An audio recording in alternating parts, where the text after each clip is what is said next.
channel. As you can see from the intro, today's video is about the Squier Classic Vibe 60s Telecaster Custom Baritone, and I will be upgrading it with these custom shop Twisted Tele Fender pickups. The pickups that are in it sound great, but I've had these for a while now. I got them on sale. I intended them for the project that never ends, and that's not working out at the moment still for 16 years now about. So thought I'd try them out in the baritone. Hopefully they'll be a good fit.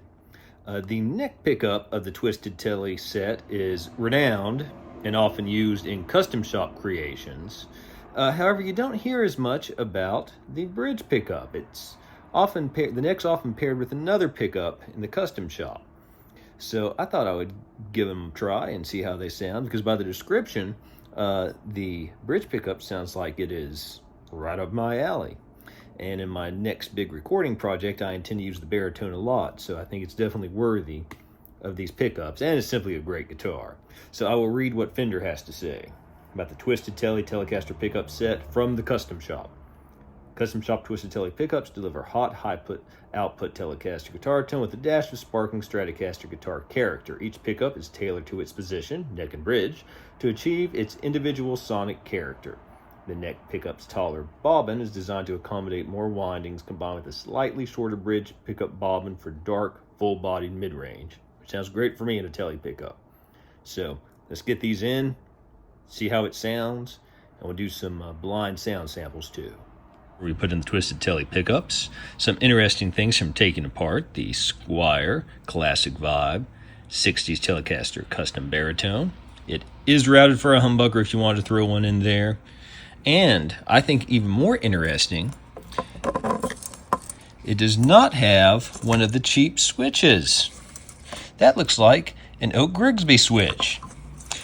And if it's not, it is absolutely identical in construction. So that is a high-end quality part. You can tell by using it that it has a nice action to it and a satisfying click, but that is not something that you would need to upgrade, or if you want to keep it three-way, I would argue could even upgrade really beyond that. So that is impressive.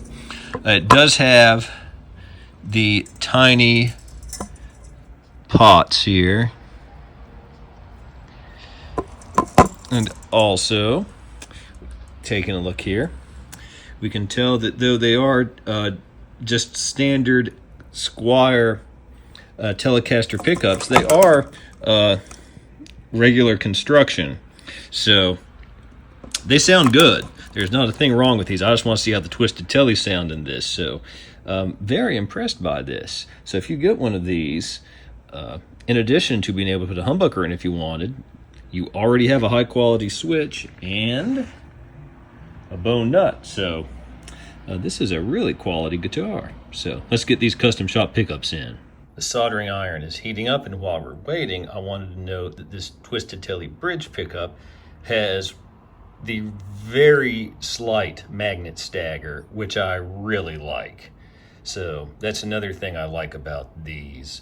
The Squier has every pull piece slightly raised to about where they are in the middle for the D and G strings of the Twisted Tele, so it doesn't really accomplish anything, but that is something I like. The Lindy Fralin high output Telecaster pickup is similar in that regard, and that's another pickup I really like, so I'm very eager to see what this one will do. The Twisted Tele pickups are in, and I'm about to play for you the blind sound samples.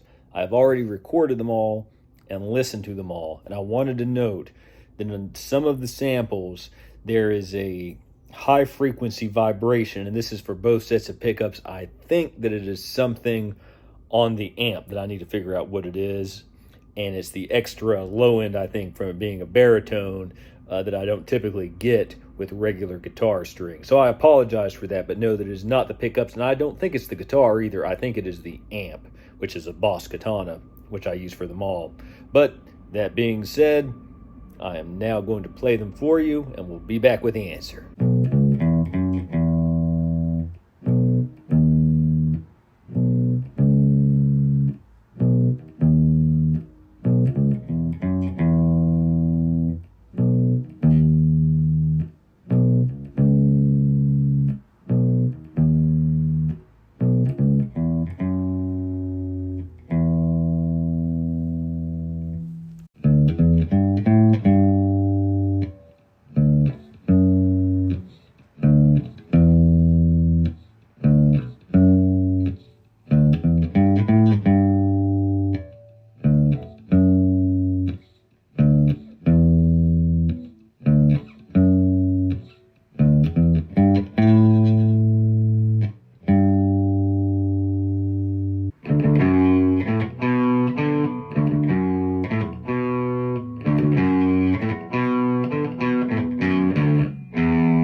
And we are back.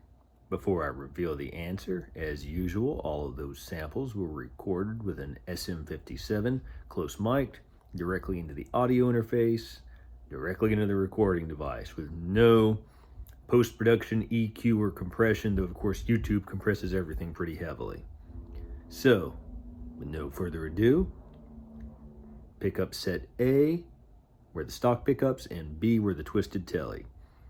This is a classic example of playing the stock pickups and thinking they sound really good until you hear the higher end pickups. I think the Twisted Tele pickups had a lot more clarity.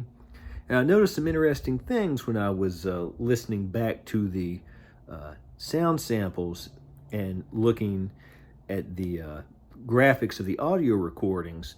Even times I thought that for some reason the Twisted Tele sounded quieter, it was actually giving more output. I think that's because it's a more complex sound. I think that at a similar volume, the stock pickups broke up more quickly, despite the Twisted Tele having a good bit more output for the bridge pickup, probably similar for the neck pickup. And I think that just speaks to the quality of these pickups. I would love to try them in a regular Telecaster, so to speak. I think I figured out that there was a pedal sitting on top of my amp was causing that little vibration. So again, I apologize for that. That never happens with the guitar. And you might also notice a little more string noise than usual in those sound samples, and that's playing these baritone strings. Though I play this a good bit, I'm still getting used to the tricks of the trade with this baritone compared to a regular electric guitar. But this is a fantastic guitar. As we saw inside here, there are some real quality components, quality bone nut. Really love this guitar. It is a tremendous value if you can get one. If you saw my video for it, which I recommend watching because I go into it pretty in depth pretty well, this is the one with the gash that it got in shipping that it Pro Audio Star gave me a very generous rebate for, and I'm very glad I've kept this guitar because I just love it. I'd love to have a regular Telecaster with this black with this binding, but you can do a lot with this. I'm still learning how to best implement it in my music. As I record this here in about a little less than 2 weeks, my cover of Hootie and the Blowfish's Let Her Cry comes out, and you can hear this on that song. It plays basically starting at about, I think it's the first chorus and throughout most of the rest of the song, power chords in the right speaker, which really does give a nice texture being in the lower octave, but still not being as muddy as it would be with a bass. And that was with the stock pickups. Again, I'm really impressed with these Twisted Tele pickups. I don't know why more people don't use the bridge pickup. I'd love to see what it does in a regular Telecaster. Frankly, at the moment, I don't have any Telecasters that I want to switch pickups in. I haven't already, but these things tend to work themselves out in time. But very pleased. Again, you could buy this guitar or leave it stock, would be great, but I think the Twisted Teles are definitely an upgrade. Right now, I looked earlier today, when I got these, they were on a big sale Fender was doing last year. I think they were like $159 or something like that. They're, I think, $219 right now, and that's the full price. But compared to other pickups you can get at that price, I think they're definitely worth it. You could definitely tell the extra strattiness in the neck pickup, especially as it's renowned for. And again, I'd love to hear what that would sound like on a regular scale 6-string guitar. But again, just very happy with them. So if you have any questions, please leave them below. Please like and subscribe. And until next time, keep on rocking.